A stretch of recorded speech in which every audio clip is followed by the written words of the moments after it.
Apa itu Bulan Bung Karno? Dilakukan setiap bulan Juni untuk peringati Insinyur Soekarno. Bulan Juni di tiap tahunnya diperingati sebagai Bulan Bung Karno. Hal tersebut dikarenakan di bulan Juni, terdapat beberapa momen yang melibatkan sang proklamator. Di antaranya kelahiran Pancasila, lahirnya Insinyur Soekarno, dan wafatnya Bung Karno. Maka dari itu, setiap bulan Juni selalu diperingati Bulan Bung Karno. Berikut tribunnews.com rangkum setiap momen yang berkaitan dengan Insinyur Soekarno, sehingga ada peringatan Bulan Bung Karno. Hari lahir Pancasila, 1 Juni. Tanggal 1 Juni adalah peringatan Hari Lahir Pancasila. Pemilihan tanggal 1 Juni sebagai Hari Lahir Pancasila dikarenakan bertepatan saat sidang Bupki. Dalam sidang Bupki tersebut, Insinyur Soekarno dalam pidatonya yang bertajuk Lahirnya Pancasila, berkesempatan menyampaikan gagasan mengenai konsep awal Pancasila. Dikutip dari laman resmi Kemenkeu, pidato ini pada awalnya disampaikan oleh Soekarno secara aklamasi tanpa judul. Dalam pidatonya, Soekarno menyampaikan ide serta gagasannya terkait dasar negara Indonesia yang dinamai Pancasila. Panca artinya 5, sedangkan sila artinya prinsip atau asas. Pada saat itu Bung Karno menyebutkan 5 dasar untuk negara Indonesia,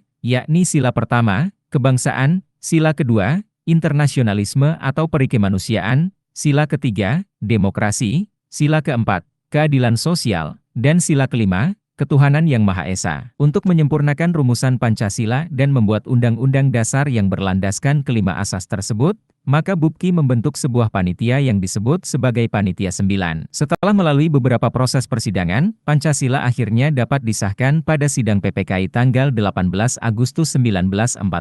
Kemudian, hal kedua yang membuat bulan Juni sebagai Bulan Bung Karno karena kelahiran Bung Karno. Insinyur Soekarno lahir pada 6 Juni 1901 di Surabaya, Jawa Timur. Soekarno lahir dari pasangan Raden Soekemi Sosrodihardjo dan Ida Ayu Nyoman-Rai. Hal terakhir yang membuat bulan Juni menjadi Bulan Bung Karno adalah bertepatan dengan wafatnya Insinyur Soekarno. Bung Karno wafat pada 21 Juni 1970 di Jakarta dan dimakamkan di Blitar, Jawa Timur. Awal mula kemunduran kepemimpinan Soekarno karena terjadinya insiden G30S pada tahun 1965.